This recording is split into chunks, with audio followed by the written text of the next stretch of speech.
Welcome to our channel, where we explore the 10 important people of the Bible. Before we get started, be sure to give that like button a little love and hit subscribe to stay in the loop for future exciting content. 1. Adam and Eve. The human drama begins when God forms Adam from the ground and breathes life into him. God then performs the first surgery, creating Eve from Adam's side, a more literal translation than rib.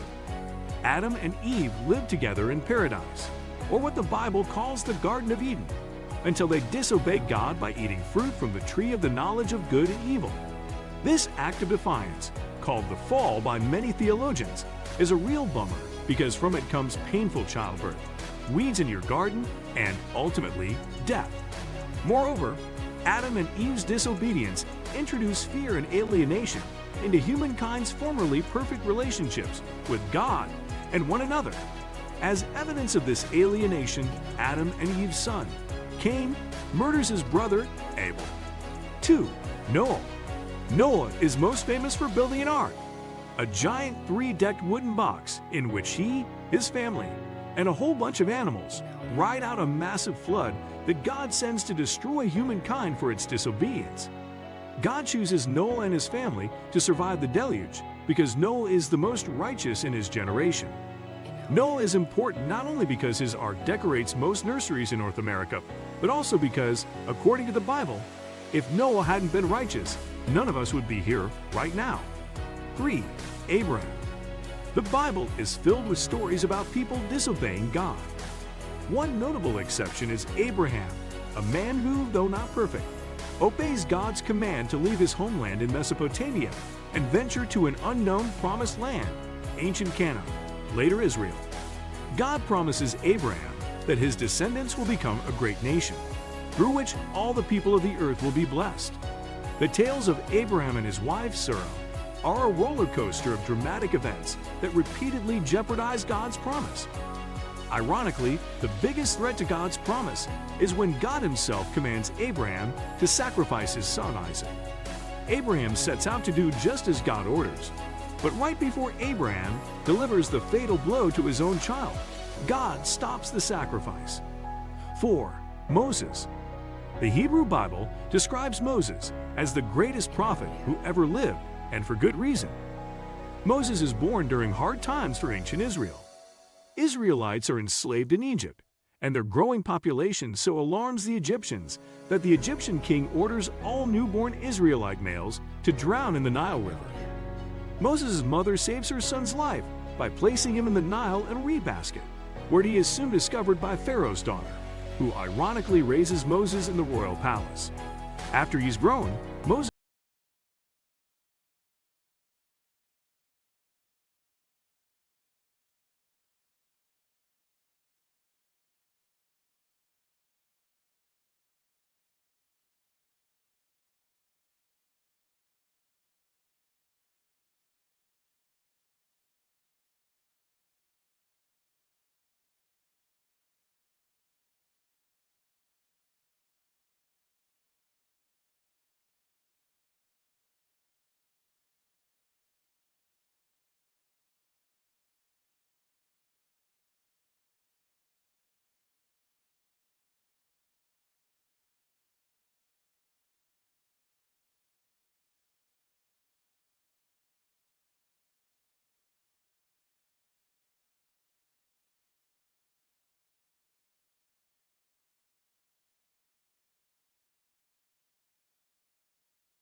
Mary becomes pregnant under mysterious circumstances. 2 of the 4 Gospels claim that God is the father of her baby, but because of the silence of the other 2 Gospels, as well as the lack of this being mentioned by Peter and Paul, it seems the doctrine of Jesus' virgin birth wasn't emphasized in the early church, though it certainly did dominate later. The picture of Mary in the Gospels is one of a concerned and loving mother who doesn't fully understand her son at times, but supports him to the end, even painfully witnessing his execution at the foot of the cross. 9. Jesus. The New Testament story of Jesus is as fascinating as it is inspiring. Born and raised in the backwaters of the Roman Empire, Jesus begins a religious movement that eventually overtakes the empire. According to the New Testament, Jesus is the Messiah, Anointed One, Greek Christos, the promised deliverer of Israel, whose death on the cross brings deliverance from sin, and whose eventual return to earth will bring deliverance from oppression by ushering in God's kingdom. Jesus' message of caring for the downtrodden, extending kindness to strangers, and loving one's enemies is still unrivaled for its profound insight and penetrating simplicity. 10. Paul, or Saul, as he is first called, is arguably the person most responsible for spreading Christianity throughout the Mediterranean region, on its way to becoming the religion of the Roman Empire. Paul's efforts to convert people to Christianity are all the more remarkable since, when we first meet Paul, he is vigorously attempting to stamp out this movement because he believes that its message contradicts the teachings of the Hebrew Bible. Please support and show appreciation by hitting Super Thanks. If you enjoyed this video, don't forget to like, comment, and subscribe for more content. We appreciate you being part of our community. Until next time, take care and stay awesome.